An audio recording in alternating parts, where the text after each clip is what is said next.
Looks like the path is going to, we're in the bullseye of this thing. Syracuse, which looked like it was going to get upwards of 18, 20 inches, that prediction out there has decreased. And Albany, I'm obsessed with this. Albany is now calling for 10 to 20 inches along with us. So you think we're going to get this thing, or is it going to be another dud? Well, from all indicators, and with the confidence of Rachel Witter yesterday, we're going to see probably some significance. She might completely change her confidence level today. She might be like, you know what? This is stupid. So Richard, Well, he'll know everything. He's not our chief meteorologist. What did he say this morning? What, 2 degrees isn't cold and a foot of snow's not a lot? Is that okay? Snow totals have already plunged downward, with Saturday night less than 8 inches and Sunday less than an inch. Big storm joke. We might get 6 tops. Wind and cold Sunday night. Monday will be the worst. This phony storm. Keep promoting it, Keeler. Okay. Yeah, like I'm trying to promote I'm promoting the liberal weather agenda. You work for the weather, don't you?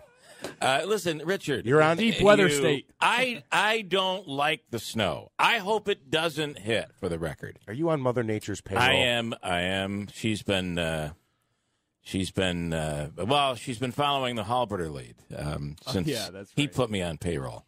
So here's and Brindisi. Who else's payroll am I on? Pacenties, the Pacentees, the Brindisi's. Listen, I'd gladly give up my payroll here to be on any one of their payrolls. I know you have state and county benefits. Yeah. Anyway, well, listen. This is what it's. We'll hear from Rachel and see what she says. But she has said that this is going to be a drawn-out event, not necessarily a complete dumped on. It does say Saturday night is when the bulk of the snow will come, and then the winds will get into it on Sunday. But when they say like 10 to 20 inches, it might be 10, and they'll be like, "Oh, we didn't get 20 inches; we only got 10." Well, that's why they said 10 to 20 inches. But if you recall what she said yesterday, she said, "I think most areas around here are going to get about a foot." So, Richard, just shut up for a second. And then Monday morning, I love going back and saying, okay, this is what she said. How much snow did we get? Okay. We did it the last storm, right? Yeah, we did. And what were they calling? Like 3 to 6 inches, and we might have gotten a dusting. Oh, you mean this season? The one that hit the last time, whatever that was. Anyway, who cares? It is easy, though, to say not going to hit. Because I think the law of averages would be, it's more apt to have something not hit than hit when it comes to one of these big storms. The other thing is you can't go out there and say, we might get some snow Saturday night, and then we do get hit with 20. Part of forecasting this is what can we expect? What's the worst case? You don't want people thinking we're going to get 2 to 4, and we get 18 to 20. As if I'm promoting this agenda. It's so funny. All right, Richard. Thanks, man. You started my day off perfectly. We have a lot to get to here on Friday morning. We're going to push the movie agenda later on for those Hollywood liberals. That'll be with Willie Waffle. He promotes these movies. What is this Glass? What I don't know that I know this. It's it's part 2 of about a guy who was mentally deranged or something. Is that right? I have no idea. I don't know. I know. I looked fascinating. I hope something good comes out. This is supposed to be a big movie. At least last week when I asked Willie if there's anything big, his answer was, not really this week, but next week is the big one. Glass is coming out. So I don't know. I don't know anything about this movie, but I'm hearing it might be pretty good. We'll talk to Rachel Sutherland on Giuliani. His claims that he said he never said there was collusion. This thing back and forth with the Mueller thing and the shutdown, it's just crazy to watch all this stuff going down right now. I know. It's exhausting, too. It is exhausting. We'll also talk to David Halpin. He's a Democratic candidate running for mayor in the city of Rome.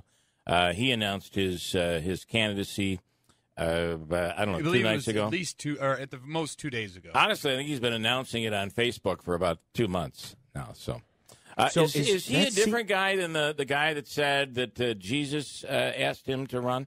No, I don't think that. Well, maybe the same is this guy. the guy that it was God that told him? I'm God not sure or Jesus, about that. one We'll or the have other. to ask him. I don't know that Jesus speaks to us, but God does, or is it vice versa? I have can't no remember. idea. But I don't know. interestingly enough, Mayor Izzo released a statement from her office yesterday. I did see that. I'm paraphrasing, but she says a little too early for her to be announcing one way or the other. Well, She's still focused on. And this guy's running as a Democrat. So he may have primary opponents. So at this point, I don't think Izzo has a primary. So the June issue really doesn't hit her that hard. And this seat's up already? I can't believe this has been 4 years already. It's crazy, right? And let's see. I also have a free money question this morning from Hobico. We'll get to that. We have Noah Dinerstein, who's coming back in. He's a musician. Very good. We had him in last week, and he was so good, we're like, well, let's do it again, man. 6:30 right now. Rachel Sutherland standing by. The big news that hit yesterday and lingers into today is Rudy Giuliani's denial. This was on CNN the other night, and he said, I never said there was no collusion. Rachel, he kind of changed his tune a bit here, right? Yeah, this is really a remarkable statement he made in the first place, but then he has said additional things. He told the Associated Press, I represent only the president, not the campaign, and I can only speak for what I know, and that is I have no knowledge that anyone on the campaign illegally colluded with Russia. But I can only speak definitively about the president as he is my client. And then in a separate statement Thursday saying there was no collusion by President Trump in any way, shape, or form, and he had no knowledge of any collusion by any of the thousands of people who worked on the campaign. Now, it's puzzling. And if you saw Chris Cuomo's face when he first said that, I think that a lot of people are just kind of puzzled about this. There's maybe one theory that's going around that maybe Giuliani is trying to get ahead of any kind of report coming from the Russia probe. I love what he does with his eyes. That's all I can say. That has sparked memes everywhere. Look, Giuliani is kind of a loose cannon, but the president keeps him around. You know, I've heard a lot of talking heads on this, and some believe the reason the president keeps him around is because there's a bit of brilliance in it. It kind of confuses. He does a great job of really confusing people, and maybe that is the plan. Or maybe I'm thinking way too much into this. No, I think that there are a lot of people who see mixed messages coming from the White House, and that's been from day one. Yeah. And so is it intentional? I don't know. But there are mixed messages. I can tell you, as a reporter, it's kind of a whiplash diplomacy you see the White House engaging in. Yeah, and we're seeing a lot. The Syria issue is probably one of the biggest ones, which has many conservatives really upset on that policy. So, yeah, all right, absolutely. Interesting stuff. I can't imagine on Monday we won't be talking about something else, though. This moves very, very quickly. Rachel, thanks so much. Thanks. Rachel Sutherland from Fox News. So it is crazy, and what he does with his eyes is I enjoy. I could be wrong on this. It's just a thought that I had that I feel like he throws him out there and lets him do this because at some point he can go. Rudy was going senile. He's not. Poor guy. Poor guy's not right. He can always come back and say what he originally said, if you remember. Well, Rudy's, he's kind of catching up to speed. He kind of discredits him a little bit. He can always go back and say, I never said that. Rudy's out on his own island. He can always distance himself. So. For those that look at it and say this is just terrible and it shows how the bumbling idiocracy that this administration has and this president has, I don't know, because he keeps coming out and he keeps doing it, and it keeps serving as a bit of a distraction for the president. So I think it's by design. I never did think that, but I do now.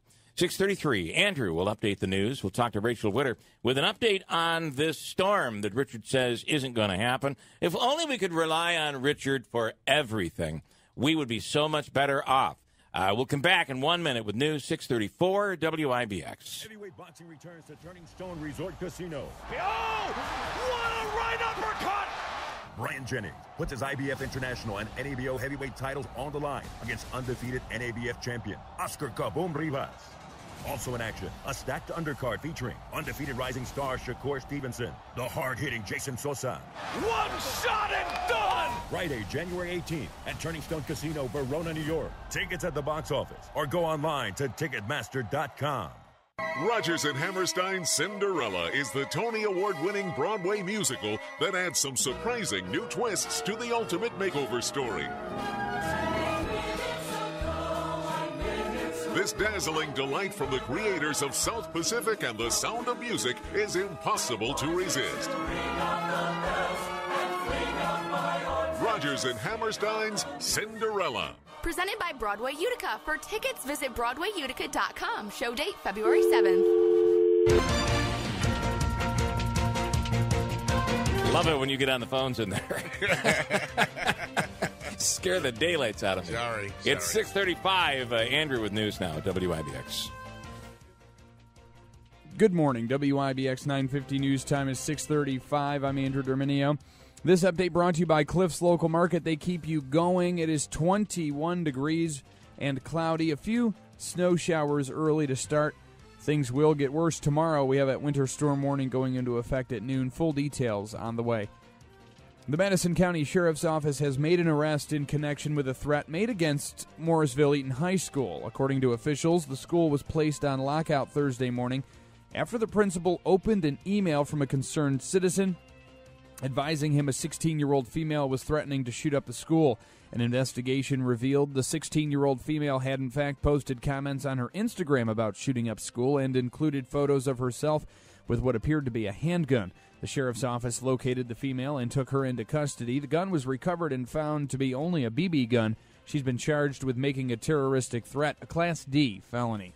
Interestingly, though, when was the last time you heard a story that a female was making a threat like this? Yeah. I don't ever remember it before. It's the first time I guess I've heard a story like that.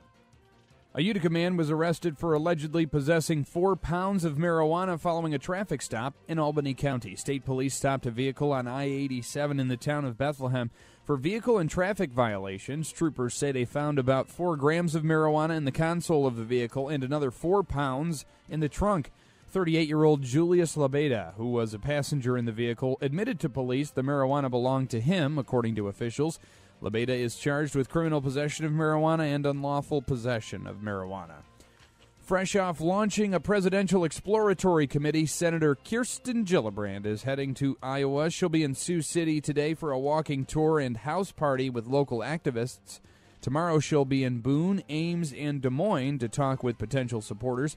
According to a recent Des Moines Register CNN Mediacom Iowa poll, 35% of likely Democrat caucus goers had a favorable opinion of Gillibrand.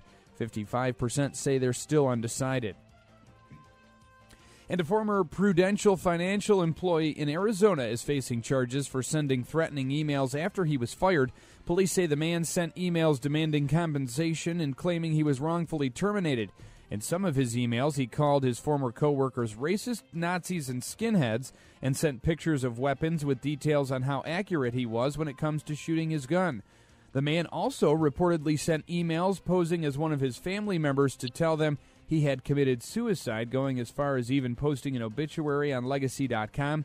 He is facing charges of forgery and computer tampering.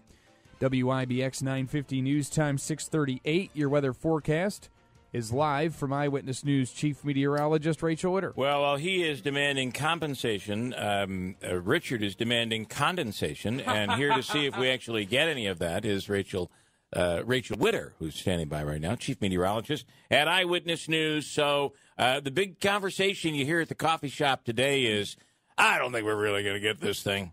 What do you think, though? Heard that 100 times. So our winter storm watch from yesterday turned into a winter storm warning. So the difference between watch and warning should give you a sign that, yes, this is going to happen. So winter storm warning means it's impending. We just have to wait for it to get here. So I'm still pretty confident with the 12 to 18 inches for most areas. There is going to be a heavier band that sets up somewhere. That's going to be the trickiest part of the storm because it looks like it could be right in the middle of our area. So that would be anywhere from along the Thruway to it could drop just south of the Thruway, so that'd be more southern Herkimer, Otsego County, back into Madison County, or it could set up, right along the Thruway. I don't think it's going to get much further north than that, but in that area, that's the bullseye that will get upwards of 2 feet with us. So that's the trickiest part with a storm. It's going to be widespread and it's going to be heavy snow, but The moisture content in it isn't going to be a lot, which means it's going to be fluffier snow that piles up pretty quickly. So that's why the totals are so high. That's going to start as early as Saturday afternoon, and it's just going to be snow showers to start. So it doesn't look that threatening, and I think that's where people are going to be like, I knew it wasn't going to happen, but it's really going to pick up overnight Saturday into Sunday. That's where we're going to pile up the most. This is pretty much going to last all day Sunday, wrapping up in the early evening, and then the winds take over, so blowing and drifting going to be an issue, especially Sunday, later on Sunday, and then temperatures are actually going to drop through the day Sunday. So we'll be in the teens through at least the first part of the storm with the wind chill factor, and then we drop into the single digits and below zero by Sunday afternoon, Sunday evening. I want to ask, I noticed yesterday, maybe and the day before, the predictions, for instance, for Syracuse were pretty much similar to ours, upwards of possibly 20 inches of snow. Albany with maybe only a foot. Now, as we've gone into Friday and they updated the forecast at 5 a.m., they've downgraded what Syracuse was going to get, and they've increased what Albany is predicted to receive. Does that mean the storm has shifted a bit to the east? Well, so I think Syracuse is still going to get about the same. Okay. I don't think that that's going to drop off. But the reason that Albany got pumped up was that, so the storm slides, like the actual low pressure itself slides south of us, and that's where you want to be for heavy, heavy snow because it throws it back toward you. Yeah. So this thing is just going to slide east a little bit more before it takes its north turn, and that's why Albany has now gotten a little bit more. And I think that maybe Albany may be part of that heavier band, too. So that could be a part of it as well. So one last little prediction for you. If you're traveling tomorrow, because I plan to be, if you're traveling tomorrow, at what point do you think it's going to start to get nasty? Because they'll say the winter storm warning's in effect by noon or by 4. Right. But, you know, a lot of times you don't see anything for a couple of hours. What are your thoughts? Yeah. I think it picks up in the evening Saturday, so 5, 6 o'clock. But I don't think it starts getting to be like really winter storm until later evening Saturday, probably 9, 10 o'clock. That's when the heavier snow will pick up. So, it's not going to look very winter storm-like to start, but then overnight Saturday into Sunday. That's going to get nasty. All right, good advice. Then I just carry on with my plans. That's what I'm going to do. Carry on. All right, Rachel, thanks so much. You have a wonderful, and listen, I know you love these storms, so I hope it hits hard. And I hope it pans out. You have a great time. How I predicted. Okay, we'll hold you to it. We'll talk to you on Monday. All right. Thanks. All right. Okay. Rachel Witter is the chief meteorologist at Eyewitness News. So there you go, Richard. 12 to 18. 12 to 18 is the prediction, and we'll see what happens on Monday morning. All right, we'll talk to this new mayoral candidate in the city of Rome. Coming up right now is David Halpin. He is from Rome, and he's running for mayor as a Democrat against the incumbent, Jackie Izzo. In full disclosure, I have been, since the last campaign, under contract with Jackie Izzo to do her media work. So just put that out there. It won't affect you on the radio, David, but I'm glad you're here, and good morning. Well, good morning. Thank you for having me on. So why are you running? Why do you feel things are have been run poorly in the city of Rome? Well, I'm not saying poorly in the city of Rome, but I think that we have a lot of my people I've been talking to, and I'm in retail, and I talk to hundreds of people a week. Yeah. And it's a lot of it's just a communication level between the city government and also the citizens of Rome, and they would like to see a change as far as that goes. And we're looking at some infrastructure situations that have to be done more in the city of Rome, and I think we're also looking at hopefully trying to work with the Common Council as far as doing some property tax relief also. All right. Okay. That's very important. What's your background? You mentioned you're in retail. What do you do? How long have you been doing it? Where are you from? Have you been in Rome your whole life? I have been. I was born, raised, and educated in Rome, New York. My career path, though, being in retail for the last 45 years, has taken me to some different states and all that. But my family, my wife and my daughter, moved back from Rochester to Rome about 14 years ago, and so this is where I'm at now, and this is my home. I got to tell you, and again, I disclosed that I do media work for Mayor Izzo, but I kind of look at Rome as a city that has really been moving in the last couple of years, and they got a lot of grant money, and there seems to be a lot of economic development going on. It seems like stuff is happening in Rome. Well, stuff may be happening, and that I think you're referring to more like the DRI program. Well, a lot of things, a lot of the programs, whether it's competing for state grant money or bringing buildings down and eyesores that have been taken care of, working on the theater's marquee and putting money, sinking money into that. I think that it just feels like things are happening, and that 2019 is going to be a pretty busy year for the city of Rome. I think 2019 is going to be a very busy year, especially for me. Okay, I'm not saying I don't have an uphill battle. Yeah. I'm not saying I don't have an uphill battle. We do have some really good things going on within the city of Rome, but I think a lot of the people that I talk to, I mean, I've been in retail for, as I say, 45 years, and I've been in this store here, and I do have a lot of management background and a lot of leadership background. What store? What retail again? I'm sorry, I didn't get that. Well, I work for Advanced Auto Parts up here in Rome. Oh, okay. I think I read that on Facebook. Okay, well, that's cool. And so if you became mayor of the city of Rome, in a nutshell, what would be the first thing you would want to, beyond communication, what would be the first thing you would want to do differently than what the Izzo administration is doing right now? Well, beyond communication, I want to make sure that we look at the tax structure within the city of Rome. Okay, property taxes. Yeah, okay, property taxes, absolutely. I think that's going to be one of the things. And you have to look at the city budgets. You have to look at all of the capital programs that they want to get done, and you have to look at that. But the first thing I want to look at is the property taxes in Rome. How much are you able to control though? Because property taxes come through school districts, and there's a county tax. How much do you think, as a mayor, you'd be able to control? I'm not sure yet. That has to be looked at by the Common Council and also by the treasurer of the city. So you have to look at that thing. But that's one of the first things, because the people who want to come into Rome, one of the first things they always say is your property taxes are too high. Yeah. People move out of the city of Rome because of the fact they say property taxes are too high. Okay. Now, I know that we have a lot of it, we have a lot of things going on within the city, a lot of city services that we offer. But you're also required to offer as a city. Oh, absolutely. Yeah. You're required to do these things. But a lot of the people who move in, one of the first things they say is, what's going on with the property taxes? They feel that the property taxes are a little bit too high. So you have to work with those people to reduce your property taxes, try to at least, so that the people who want to move into the city of Rome feel comfortable, because we're working towards that to reduce taxes to get more people within the city. All right. Well, listen, I'm excited to have you some morning in studio. And David Halpin, good luck and congratulations on your announcement. Okay. Thank you very much for having me on the air. I appreciate it. You have a great day. Thanks. Bye-bye now. We'll have more on him coming up. It's a long year.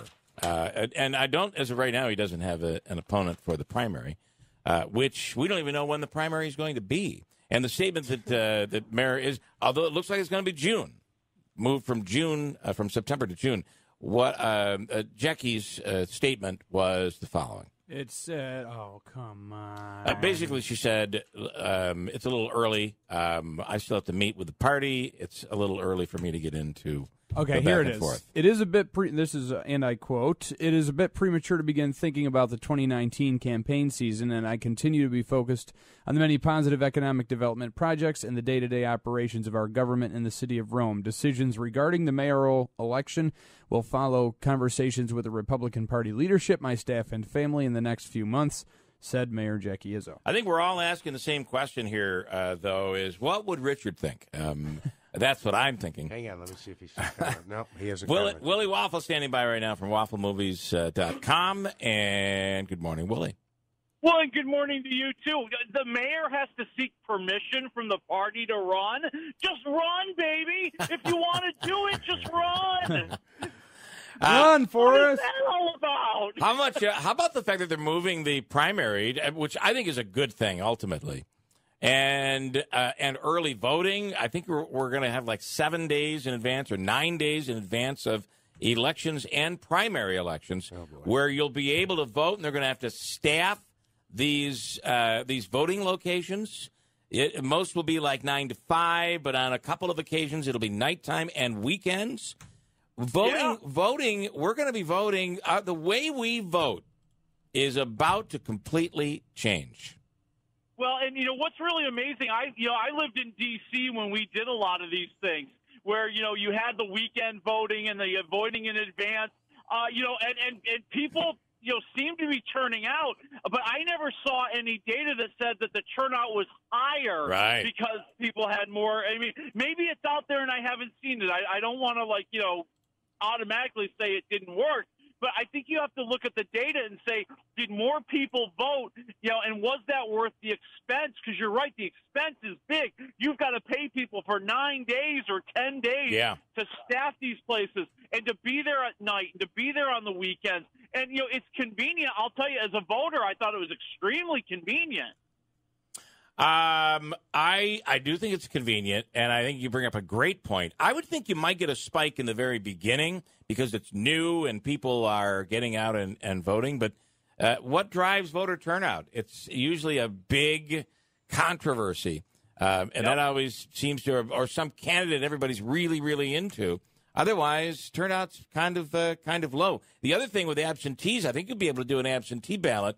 Anybody can do an absentee. Before, you had to be ill or out of the country, and now I think that's changed. Here's the other part of this, Willie, that's crazy: the fact that they're implementing it right now. It's like you would think they'd put a year in to let people plan, but for those candidates that might have a party challenge, they're scurrying to try to figure things out right now because instead of September, their election is now in June. Pretty crazy. Yeah. And that's a big change for your political calendar. But, I support the earlier primary just from, my experience when I was involved in congressional politics.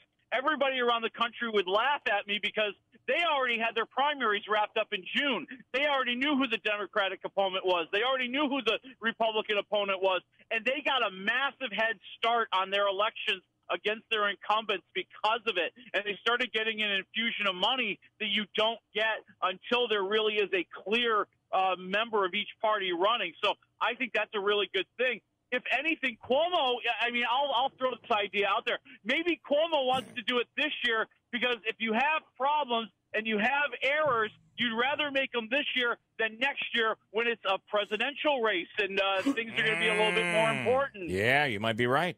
And one more quick thing. There's a story, an update that hit the Post, the New York Post, on the Charles Manson story, right? Oh, my God. This is like my lunchtime read. I am so excited to read this. It is the story, yes.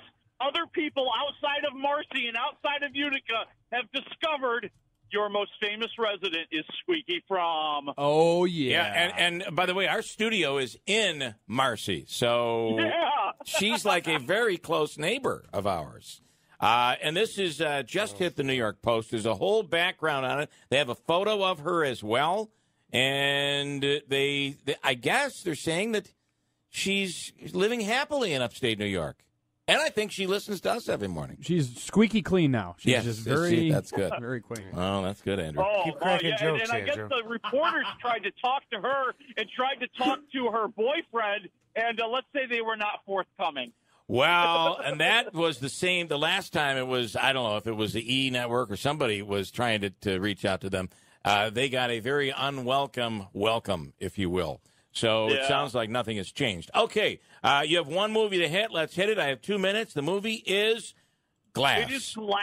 Yeah. Glass, the follow-up to Split, the follow-up to Unbreakable, where now all three of these people, the Beast from Split, Bruce Willis from Unbreakable, Samuel L. Jackson from Unbreakable, are held in the same psychiatric unit, and there's a psychiatrist there played by Sarah Paulson trying to convince them they're not superheroes. They're delusional, and she has rational explanations for everything that has happened, and even they're starting to wonder maybe she's right. And, it's not the big action-packed movie I think a lot of people are looking for. It becomes that.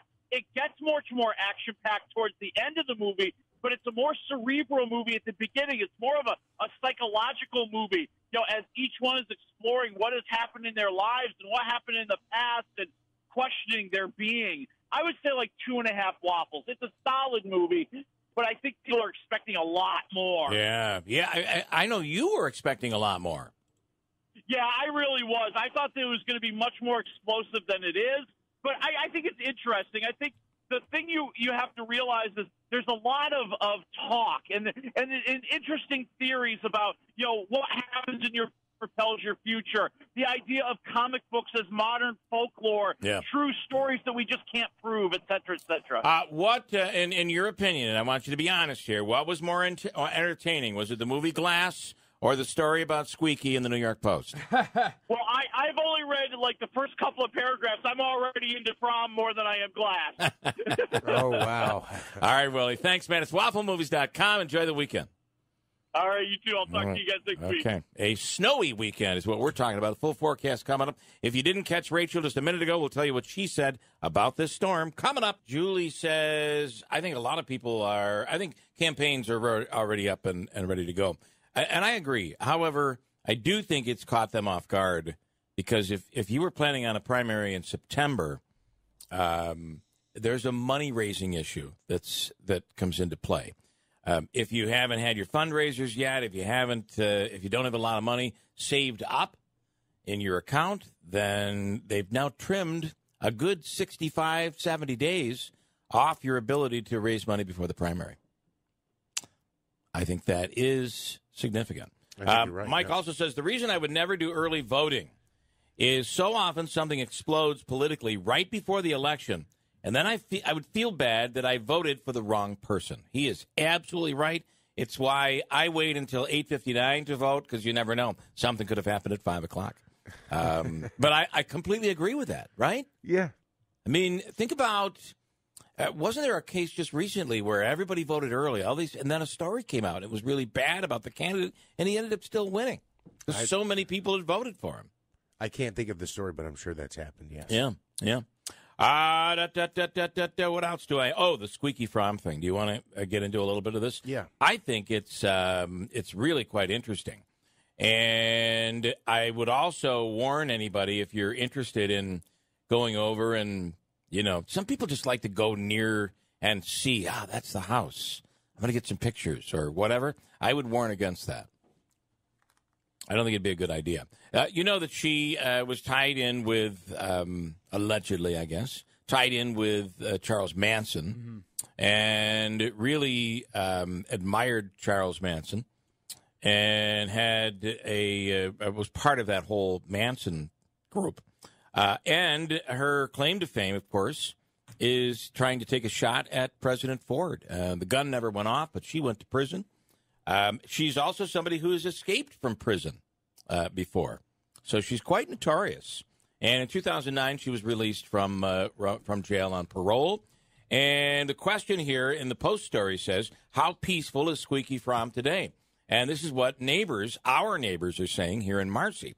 She's very friendly. She's usually with her neighbor, who also has a dog. Fromm moved there to Marcy about 5 years ago, along with her boyfriend, Robert Waldner, Valdner. He is also an ex-con. He's now 68 years old, pleaded guilty to manslaughter in 1998 for the shooting death of his brother-in-law, reported Manson fanatic. He began writing to Fromm while both were incarcerated, and he was paroled first in 1992.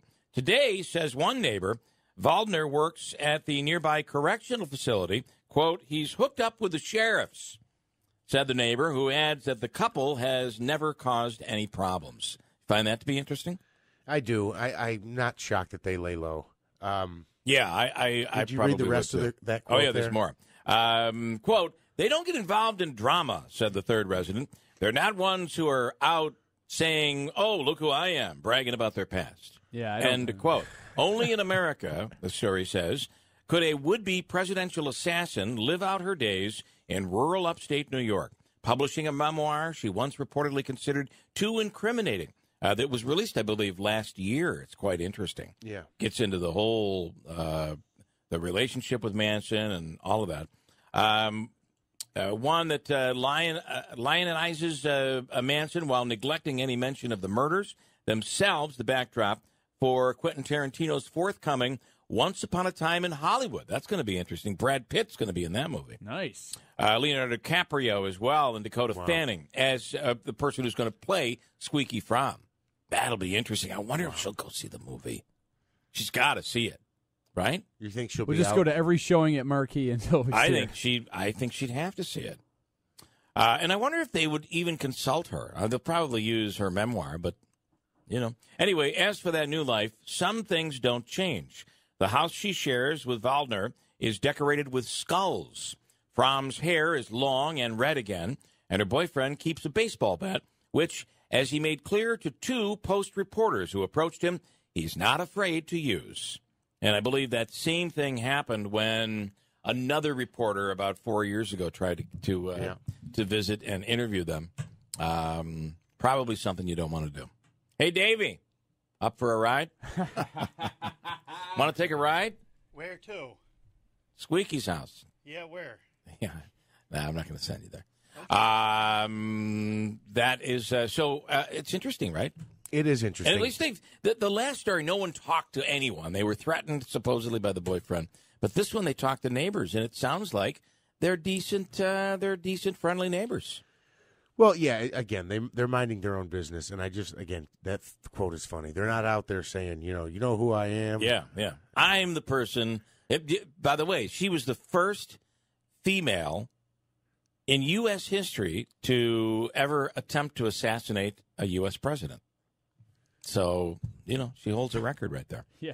And she's not out there saying that, right? Mike Tyson was on Joe Rogan's podcast yesterday and was explaining how he ended up. He owns tigers. You've seen it in movies and documentaries. What? He owns tigers, Mike Tyson. Apparently, he explained to Joe Rogan exactly why he owns tigers and how it came to be. In prison, I'm talking to my car dealer.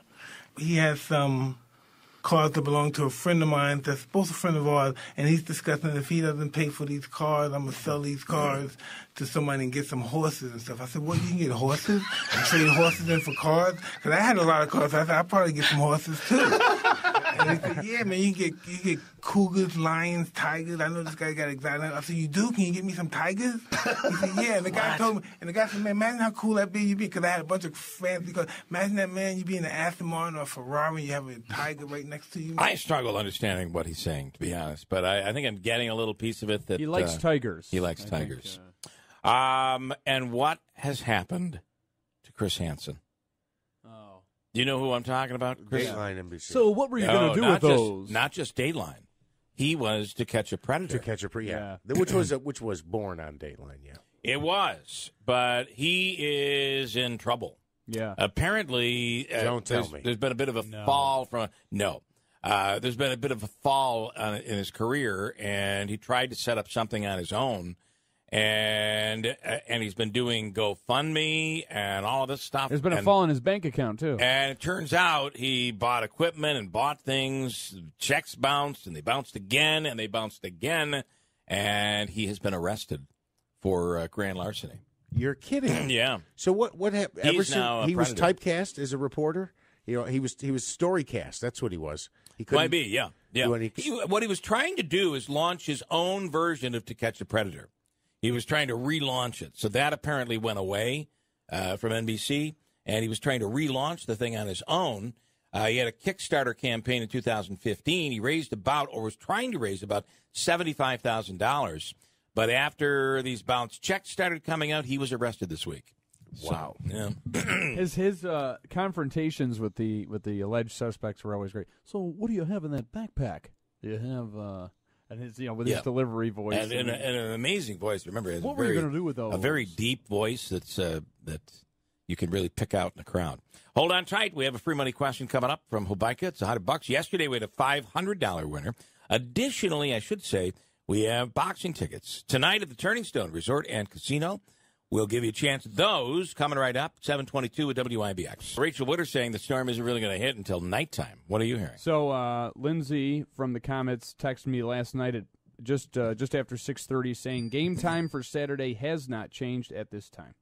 Antoine Seawright is a political strategist, founder and CEO of Blueprint Strategy, former senior advisor for the Hillary Clinton campaign. And he's on the line right now talking about the Democrats as they try to look to stand out for the 2020 presidential run. And Antoine Seawright, good morning. Good morning. How are you? Wonderful. So, I don't know. I don't think this Kirsten Gillibrand has a chance. Do you? What do you think? Well, I think it's hard to say at this point. We don't know who else is going to be in the race. Because who starts doesn't always mean that's who's going to finish. What I do know is we will have, as Democrats, the most diverse pool of candidates running probably in our party's history. We'll have a record number of women, a record number of African American. We have already one announced Latino. And I think that each one of them will bring their own unique niche and their own unique fold to the nominating process. I think the key for Senator Gillibrand is finding her Southern groove. I've made it clear in every interview I've done, and even in my opinion piece to BuzzFeed, that the road to heaven and the White House runs through South Carolina because 60% of the Democratic vote in South Carolina will be African American. Many other states that follow South Carolina on Super Tuesday will have very similar demographics. Most of them are southern states. So who will have the momentum with the African American vote out of South Carolina will have a strong chance of launching their way to the nomination. I don't think Gillibrand is actually all that popular in New York, to be honest with you. And I have to tell you, I've heard that before, yeah. But the senator has a unique niche of standing out on women issues. I suspect we will see a large increase in the number of women who participate in the Democratic primary this time around. Yeah. Here's the dilemma for Senator Gillibrand and Senator Warren and any other announced female candidate who may not look like Senator Kamala Harris. African-American women have been a dominant force in the Democratic primary, and with a very qualified, capable, and able African-American female potentially on the ticket, if she announced, as we all anticipate she does, Senator Harris will have a strong chance of locking down the African-American women vote in the Democratic primary, not just in California, but also throughout the process. All right. And Antoine, what about Stacey Abrams? Now, she had a very close race in the governor's race in Georgia. And any word of her possibly considering the presidential run? Well, I think her career is definitely not finished. I have not heard reports of her running for president. I do think she will run for office again. As long as chatter in the chatter box. We're losing you on your phone there. Yeah. I'm sorry. There's large chatter in the chatter boxes that she is potentially thinking about running for the U.S. Senate in the very near future. I have not heard conversations about her running for the Democratic nomination for president, but I do think that she will have a significant role in the nominating process in the Democratic primary. I just have to ask you because it doesn't seem like there's anybody that's rising above anywhere. Maybe the guy there from Texas there. And of course, the former vice president. But there have been rumors of Hillary Clinton running again. Do you think that will happen? No, I don't think so. But I do think the secretary, who I love, and I do think she will play a major role and may not necessarily be in the primary process because I don't think it's good politics for her to get involved unless we're in a situation where the nomination is clear-cut and we have other people just kind of hanging around to be that.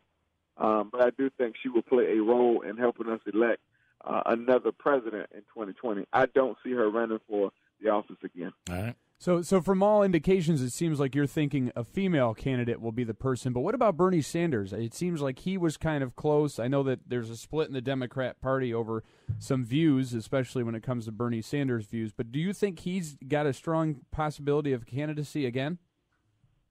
Well, let me back up. I did not say that I think a female will win. I say we will have a record number. Yeah. And I think women will have a strong say-so and who our nominee is. As it relates to Senator Sanders, our DNC voted several months ago to say that the Democratic, in order to run for our party's nomination, you have to be a Democrat.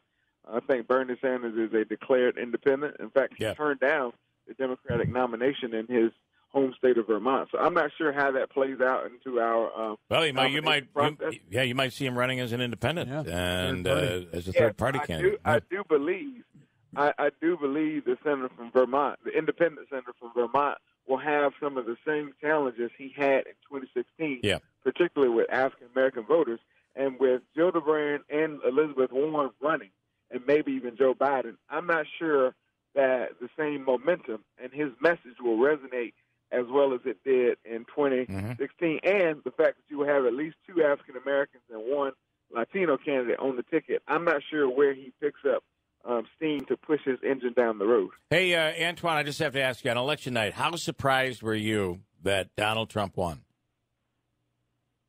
I was somewhat surprised, but I also am a very honest and pragmatic thinker in my politics. And when I started to see some of the numbers and some of the when I was taking the temperature in some states where I thought that Hillary Clinton had to win, where we had to win, you knew you were in trouble. I started to get a little bit nervous. And can a woman win right now in 2020? Do you think a woman can win based on the makeup of the United States of America? I do think a woman can win. In fact, I think we have a better chance now than we did in 2016 because I think what women have realized, the ones especially who voted against Hillary Clinton for whatever reason, is that a lot of them have voters' remorse. And I've been a part of a number of focus groups, particularly in the Rust Belt and some states where Secretary Clinton should have won. I think they have voters' remorse. And even during the midterms, you saw the record number of women participation, not only from a voting standpoint, but voting for Democratic candidates up and down the ballot. And that's why you see the makeup of Congress the way it is, a record number of women members of Congress in the U.S. House of Representatives this time around. Antoine Seawright, we appreciate your time, sir. Once again, thanks. Thank you. All right, have a great weekend. We'll speaking of that weekend, we'll talk about this storm that's coming through. Rachel Witter is pretty confident in her prediction of Friday and a chance at $100. So here we go. Are you ready? You know the deal. 7 seconds. Okay. And make sure you get an answer in there. Get an answer no matter what. Okay, here we go. Our lovely Marcy neighbor, Squeaky Fromm, was the first woman to ever attempt to assassinate a U.S. president. Who was the second woman to make an attempt to assassinate a U.S. president? Ready? Go. Keeler in the morning. Ready? Go. I have no idea. Yeah, that is a tough one because this woman never got any publicity. I mean, she got publicity, but Barbara Miller. Squeaky got all the the attention. Sarah Jane Moore, on September 22nd, 1975, attempted to kill Gerald Ford. 17 days after. It was 17 days after. They were all tied in together to the Manson thing. So, I did. All right, I will do this for you, Scott. I will give you a $25 gift card to the 72 Tavern and Grill, or I'll give you a chance to win a pair of tickets to the Comets game tonight, or I will give you a chance to win a pair of tickets to see boxing at the Turning Stone tonight. We'll try the Comet tickets. You want to try for the Comets? All right, for tonight's game. This is for tonight's game. Ladies and gentlemen, we present to you the new contest we call Name That Sound Effect. Yes. What was that one? Name that sound effect. That was a bell. That's Good a bell. job, Bill. Yeah, thank you. All right, I'm going to play a sound effect. You have to tell me what the sound effect is, okay? Okay. And here we go. Listen carefully. Sometimes it's hard over the phone, so I might allow you to maybe listen off the radio. We're on delay, so it'll come about 8 seconds after I play it. So here we go. Okay. Here we go. We're on delay. I'm playing it a couple times here for you. Yeah, I'm listening on the radio. Okay. I think I know what it is. Who cares, Andrew? Well, he might. I think sounds like an airplane. It does sound like that, but that's not what it is. I was going to dragon breathing fire. It sounds like that. I was going to say the airplane toilet. You know when you flush the toilet on the airplane?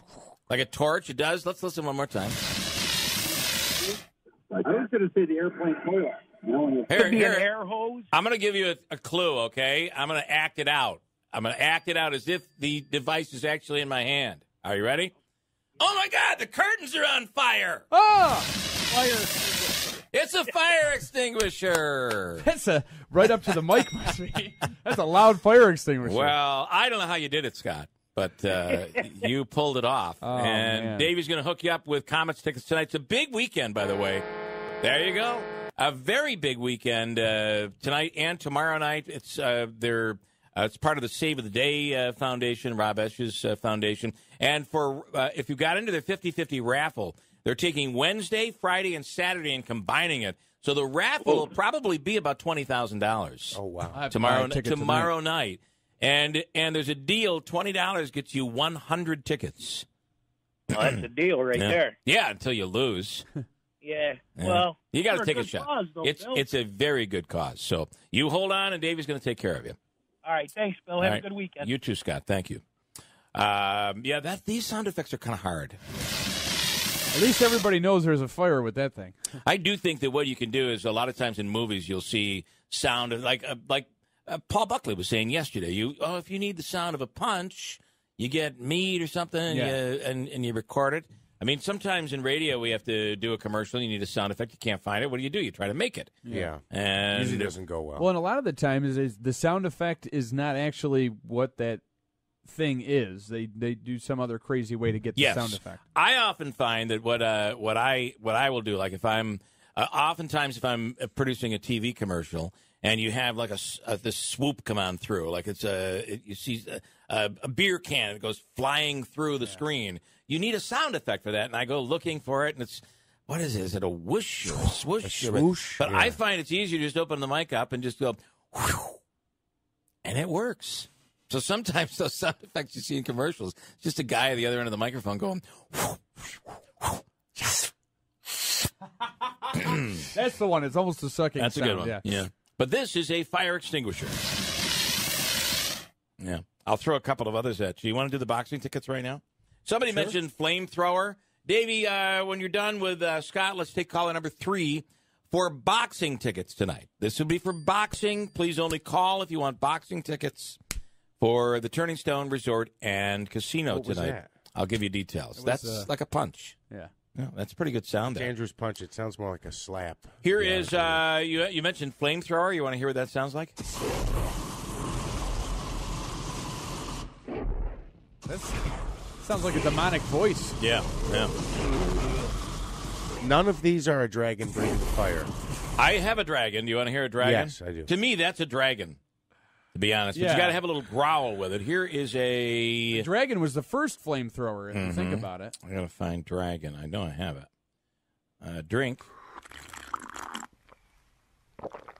That's Manaski drinking coffee. It is, isn't it? Everybody was thinking it. You know what that is. Yep. Get that thing on a leash.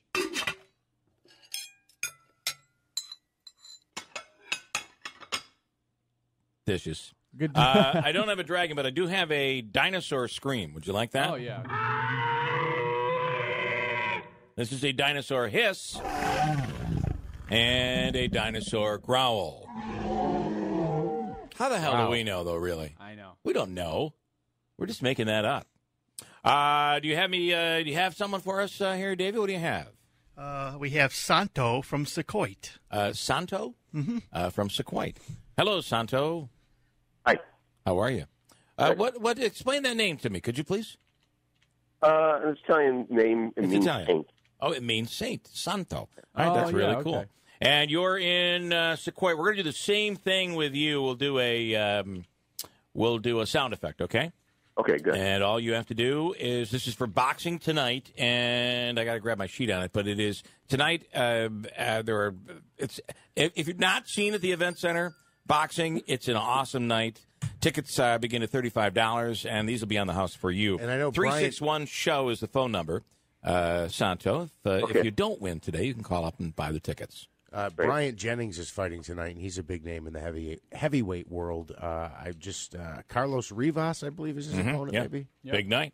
Oscar Rivas. Okay, here we go. Listen carefully. What is this? It's going to be an easy one for you. What is this one?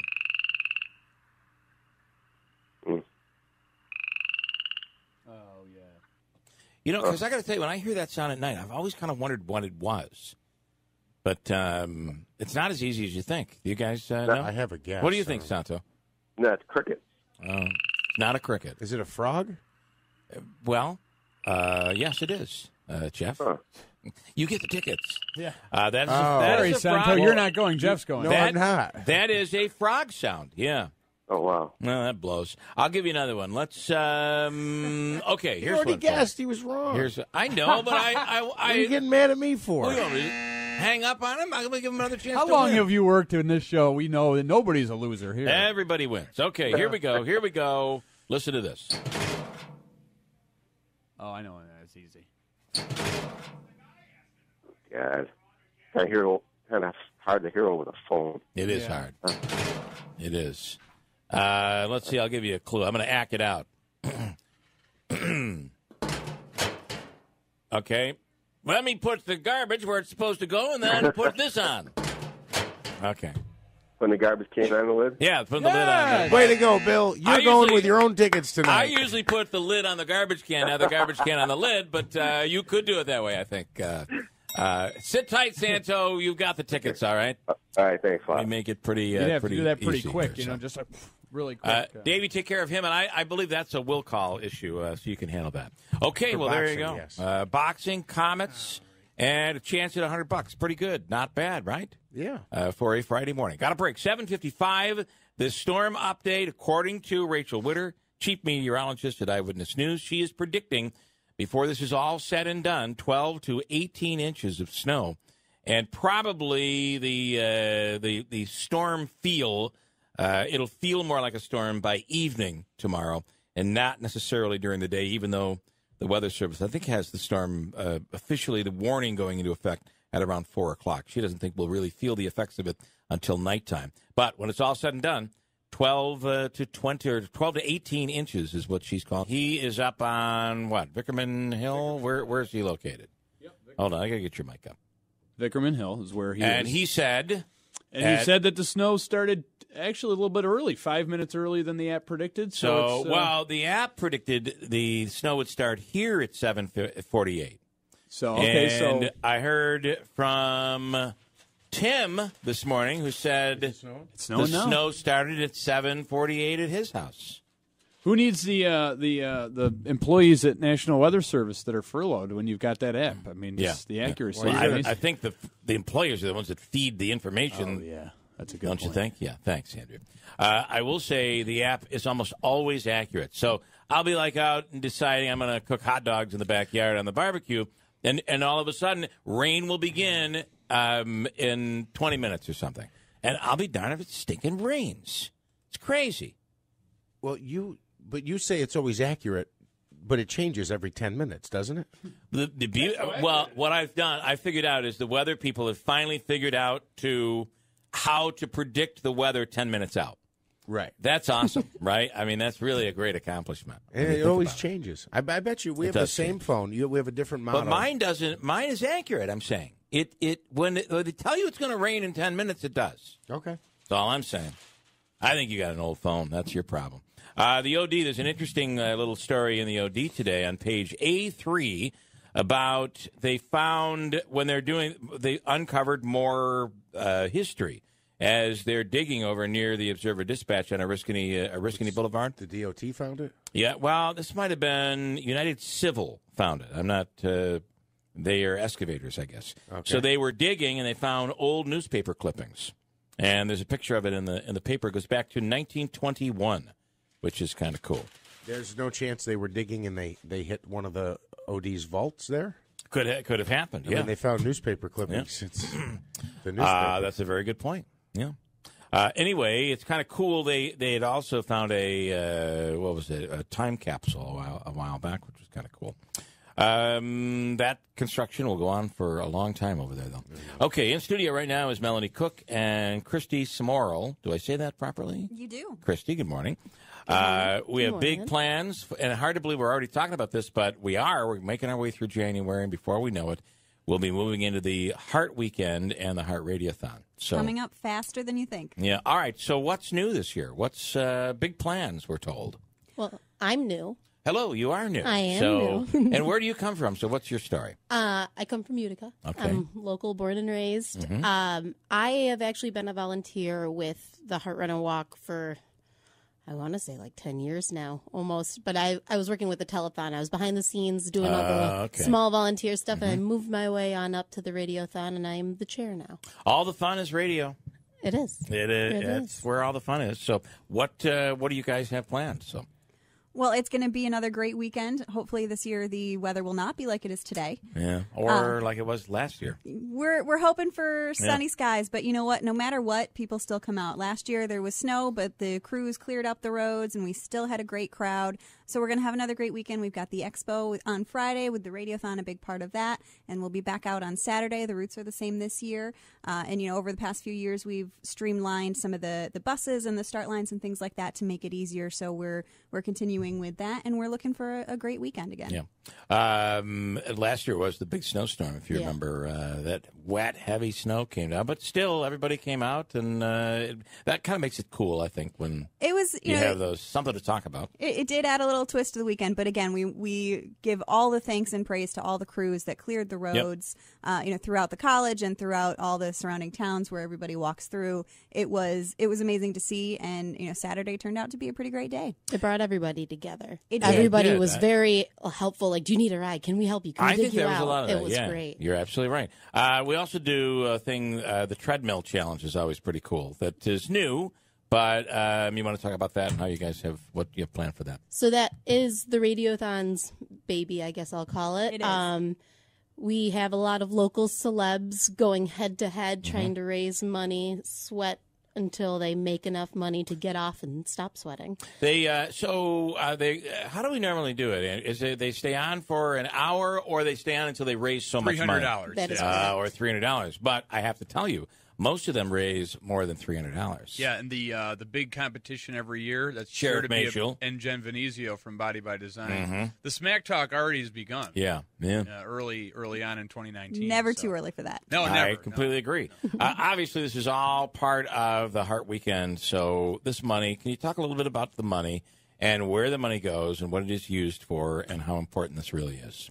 The money raised at events like this goes towards really important research, medical research that creates breakthroughs that save lives. It goes towards education, helping our community be healthier. It goes towards advocacy. And for example, the American Heart Association has been a leading advocate for Tobacco 21, which just ended up in the governor's budget, things that we can do to help make our community healthier.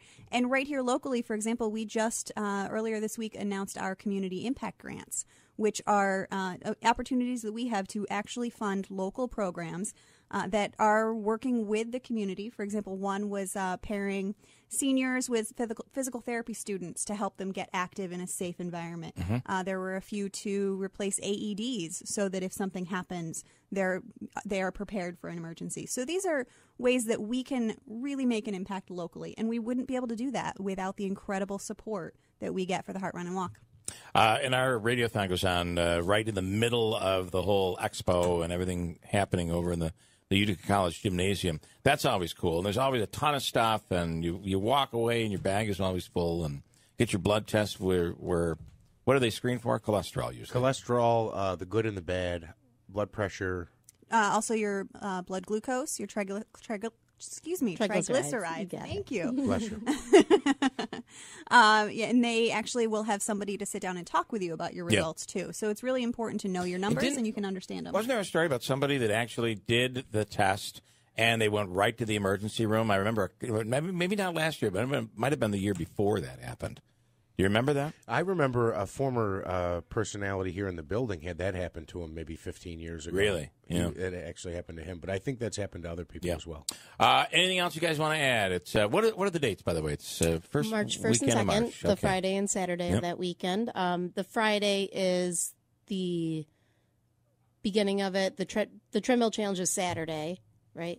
Friday. The treadmill challenge is Friday. I was going to say that at first, and then I confused myself. Treadmill challenge is Friday, and then the whole expo and everything. Well, the expo's Friday too. It's Friday too. But the big tally happens. Big tally the and all the walk party. happens at noon.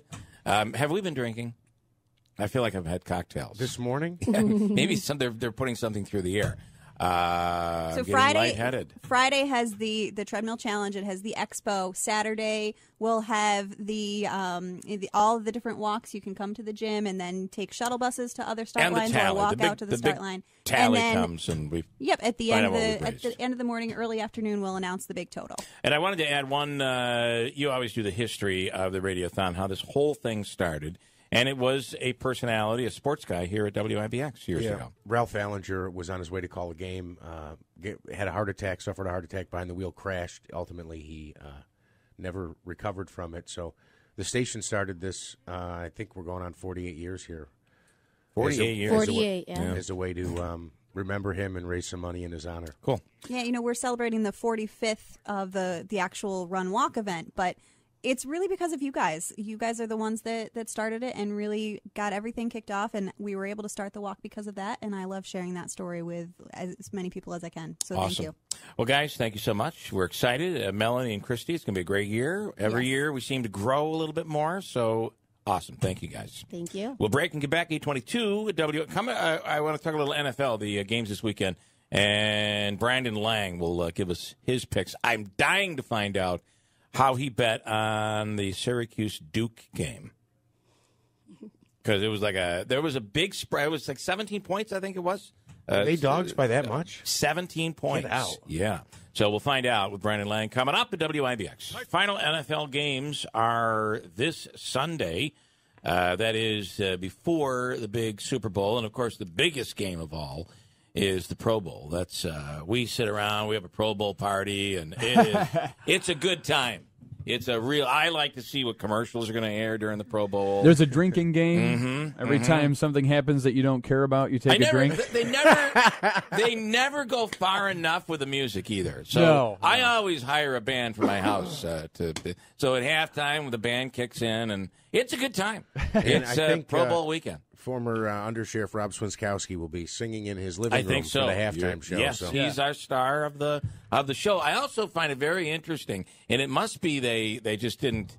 It's kind of it slipped through the cracks. But radio, TV, if you mention Super Bowl, they send you a cease and desist. You get one in. You usually get it faxed right to you. Mm-hmm. You can't say Super Bowl in any commercial. But if you say Pro Bowl, they missed it completely. They let you do it. They have completely forgotten about the Pro Bowl. Big mistake. Big mistake. There's opportunity there. Brandon Lang standing by right now. Good morning, Brandon. What's up? Because there's only one big game, right? It's the Pro Bowl. I want to know, how did you bet with I believe the spread was 17 points, I'm told. How did you bet on Syracuse Duke? Took it for the game, and then I was very nervous at 12-0. Yeah. And then Jones went down. And once Jones went down, if you know anything about basketball and having played at a very high level, you knew Syracuse was going to cover. That was 100%. And to win the game outright, they had a shot. So then I went down at half and took Syracuse +7 at the half. And if Jones doesn't get hurt, they blow Syracuse out. But what you find is Saturday, Virginia goes into Duke. And I'm hoping and praying that Jones isn't playing. I'm hoping I don't have to lay 3, but I have a feeling that that's what the boys in the desert here are going to do, make them lay 3 with Virginia. I don't think it matters. They can't run their offense without Jones. Their backup point guard is nowhere near the class he is. So at the end of the day, I'm hoping I get a value number. I love Virginia over Duke. It was, it was an exciting game. And Syracuse, the thing that and I get it, they weren't at 100%. I get that. But Syracuse played very well. Well, I said to you. Considering how they played a couple of nights before that. Yeah, I said to you. You did. I said to you back in December. You did. Just relax. There's too much experience back with this team. And once Jim integrates the newcomers that come in with the veterans, I would not want to face them come March. It's just the way that he has built this program that they're going to make a run. This is another one of his teams with the experience he has, the guard play he has. I wouldn't want to face him in March. If you've enjoyed Saturday football, it's all over. Both games are now on Sunday, and let's start with the early game, and that is the Rams and Saints. What do you think? That's a 3:00 game. Let's give you some numbers just to ponder in your brains. Okay. Saints are 0-5 against the spread as a playoff home favorite of 7 points or less. We'll start with that one. Okay. We'll also start with that one. If you beat the Super Bowl champs in a playoff game, you're 0-7 against the spread when facing a team that was favored in their previous game. Boy, you had to dig for that one, Brandon. What the hell are you talking about? Hold on a minute. What happened was I go, okay, Super Bowl, Saints just beat the Super Bowl champs, and I started digging. What happens when they beat the Super Bowl champs? Who they play next? And I found that the last 7 times, if the playoff team coming in, after being the Super Bowl champs, won their last game and was favored, 0-7 against spread are the Saints in this situation. Wow. So, my lean, 2 things quickly. Wade Phillips, this is the 3rd time he's seen the Saints. Last preseason, the game of the year was played in New Orleans. November 4th, they played in New Orleans. He's coming back with Talib in the lineup now to help Peters out. So Talib will see some time on Thomas. And the reason why the Saints struggled last week is they're banged up in their offensive line. Unger and Armstead, their 2 best linemen, are playing injured, and it's the reason why the Eagles dominated the trenches. My lean is towards the Rams plus 3.5. Wow. I want to go to we've had, go ahead. I just want to say there's such a contrast in actually both games, the old versus young. You have the 2 old quarter, Breeze is obviously a 40, I think. And then with Goff, even the coach, Sean Payton's been around forever. You got the new young coach over there for the Rams. And it's true in the AFC, too, with Mahomes and Brady. And can Andy Reid beat Bill Belichick? Probably not. But anyway, go ahead. Well, let me just say that since Sean McVay became the coach of the Rams, they're 14-3 on the road. Wow. So that's pretty darn impressive. Mm-hmm. Now, if I were to ask you this year, another thing to think about as you're trying to formulate what you feel is going to happen on Sunday, what was probably the best game we saw all year long in the NFL? That game, the 43-40 game, right? The Chiefs. No. Don't do that. There's one better than that. We all talked about it for 4 days after. The Miami finish? No. The Monday night game between the Chiefs and the Rams. Oh, yeah, Chiefs-Rams. It was like a college game. It was ridiculous. Mm-hmm. We could get that again here, which is unheard of in an NFL season. So the Chiefs at home allow 17 points a game on defense. On the road, 34. That's what that home crowd does for them. Away teams in the playoff, coming off 3 home games in a row. Remember, Patriots played the Jets. They played the Buffalo. They had the bye week. They played the Chargers. They played 3 straight home games. If they're an underdog of 3 or more points when they go on the road, 0-13 against the number. Wow. One more for you. Playoff teams that won 15 or more games last season, Patriots, that scored 24 points or more in their previous game, 0-11 against the spread when they take to the road. And last but not least, do you know how many times the Patriots have gotten back to the Super Bowl after they lost the previous year? 0-5, my friends. Really? 0-5. So when I break down what the right side is, there's a Patriot team that this year's 3-5 on the road. You don't all of a sudden just flick on a light switch and go, we're here, we're going to play great on the road. They lost at Detroit. They lost at Jacksonville. They lost at Pittsburgh. They lost at Miami. They got blown out at Tennessee. When I hang up, pull up the Chiefs' schedule, and just look how competitive they've been in all 17 games. I want to bring Kathy in, who we missed last week, and she's got a question. I don't know which team she's going to ask about, but Kathy in Rome, you're on with Brandon Lang. Good morning. Hi, good morning, Brandon. Hey, it was a close game with Nebraska last night. And also, is Matt McQuaid's arm going to be okay? Yes. Matt texted Rob after the game, said he feels fine, just a little sore. I told you about a month and a half ago, don't be surprised to see Michigan and Michigan State in the Final Four as long as they're paired in different brackets. Michigan's undefeated, along with Virginia. Michigan State's won 19 straight Big Ten games. I told you earlier, Kath, that Tom Izzo loves this team more than any team he's ever had. It reminds him of the Flintstones team that won the national championship with Team Cleveland. Now, So, are they better this year? If they was to meet Syracuse, can they beat them this time around? yes, because of the play of Ward in the middle. All right, I don't know where this is going. All right. And how good they are defensively. So get ready for your Spartans to go to the Final Four, Kath. All right, thank you. Yeah, that's going to happen. And Brandon's granting that to you. Yeah, Brandon, I have to tell you though. Thanks so much, Kathy. You've told about 9 of our listeners that every time someone calls in with a school of college basketball, you're like, get ready. You're going to the Final Four. Not true. Not true. I'm very well versed in college basketball. My best bet last night was Tennessee Chattanooga over Mercer. Whoa. Tennessee Chattanooga last night was +2 at home over Mercer. They won by 3. Wow. So I go deep. Eddie Murphy, Beverly Hills Cop, deep undercover for college basketball. I'm not. Listen, I know you know college basketball. I'm not saying. I just thought you were leaning toward often giving the listener some hope that their college basketball season will be more fun at the end. Well, listen, I don't know that we're going to see Syracuse in the Final Four. Probably not, but you never know with Boeheim, and that was the prediction that he made. You just never know. This guy turns these teams around once they get used to the zone. All right, Brandon, of course, is the inspiration for the movie Two for the Money, and it's BrandonLang.com. Before you make any moves, trust me, don't be stupid. That's my new slogan for you. Don't be stupid. Thanks, guys. Go to BrandonLang.com. All right, Brandon, guys. thanks, man. Got a break. Coming up, this kid, really awesome. His name is Noah Dinerstein, and he's a local musician. Steen, did I say that right? Sorry, yeah. Diner Steen. And he was with us last week, and we're just going to give him a little extra time here today.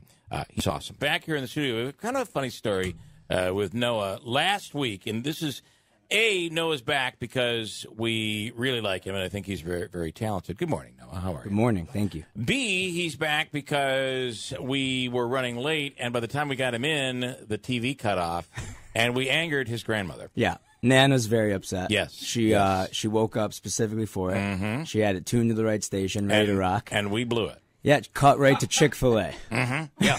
Is that where it went? It went to Chick-fil-A. Yeah, and that's actually, good timing because I was on Chicken Fried. That is true. It Yeah, just right when cut I hit down. Chicken Fried, we hit Chick-fil-A commercial. So we're going to make up for that. I appreciate that. So we'll do the original first, the cover second, if you're going to do something like that. And what do you have planned, by the way? You have, it's Noah Dinerstein, and you're from New Hartford, right? I'm from New Hartford. And it just, social media is big right now. How do people follow you? And all Yeah, that for stuff? sure. So for anybody that's liking what they're hearing right now, search for Live Noah anywhere. So Live Noah on Instagram, Live Noah on YouTube. Subscribe to my YouTube channel. We'll be uploading the video today from this performance. And all big announcements of gigs and open mics and things like that are I'll post it right there. Cool. Yeah. What are you Live going to do? What do you want to do here?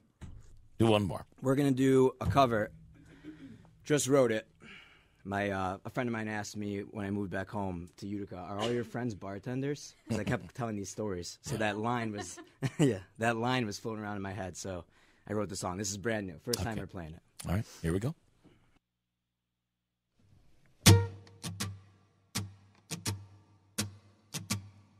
When all your friends are bartenders and there's nothing on the line, and your mornings might as well be midnights, and the music doesn't move you as well as the whiskey does, and you can't recall if you believe in love,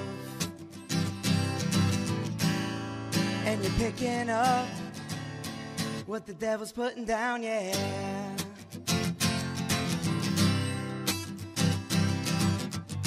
Baby, I was born to run with $1 in my pocket and a grip around the gun, yeah. And you won't miss me when I'm gone. The only lie I ever told was I was here all along. Or maybe I can't find a home. Rent a room inside my heart but I'm gonna need a loan, yeah. So I'm building my house at the bar where the whiskey is my wife and she's playing my guitar. When all your friends are bartenders, there's nothing on the line, and your mornings might as well be midnights. And the music doesn't move you as well as the whiskey does, and you can't recall if you believe in love. And you're picking up what the devil's putting down, yeah.